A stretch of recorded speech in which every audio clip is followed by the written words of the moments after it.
Hello, Sophie Blackall here. I am answering questions about my book, Hello, Lighthouse, which I wrote and illustrated, which is published by Little Brown, and I've had some fantastic questions. We talked about what this thing is. We talked about where the bathroom is or isn't. Today, right now, I am answering the question about the letters in the bottles. Are they real or did I make them up? I didn't make them up.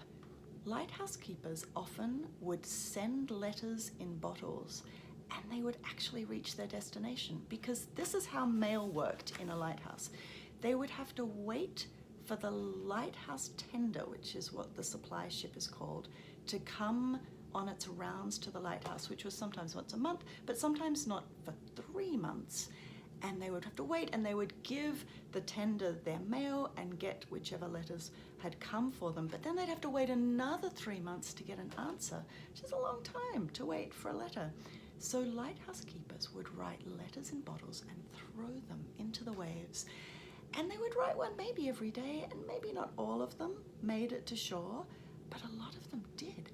And fishermen along the beach would collect the bottles and deliver the letters to the people in the village. And I learned about this when I was watching an old film from the 1940s about a lighthouse in England called The Needles, which is a very good name for a lighthouse because it's on these very sharp rocks that look like needles. They're very tall and pointy.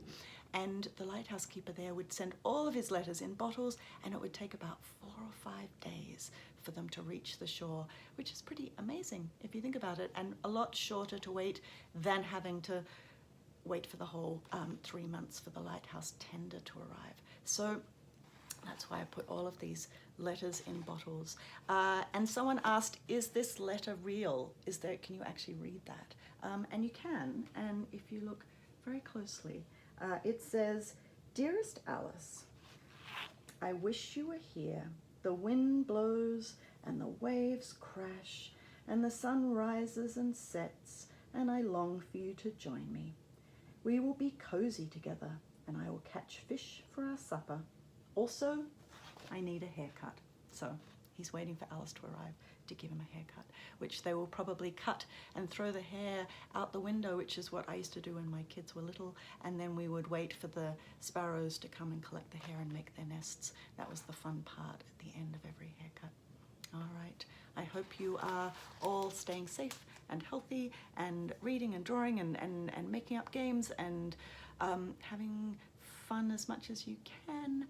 And send me your questions or your drawings of anything, what you would write, a letter in a bottle. I would love to hear them. You can send them to me as a direct message on Instagram. Get your parents to help you, and I will answer them. And to all the teachers and librarians who are doing their best to keep everyone occupied and busy and entertained, you're amazing, and we salute you. So thank you. Bye.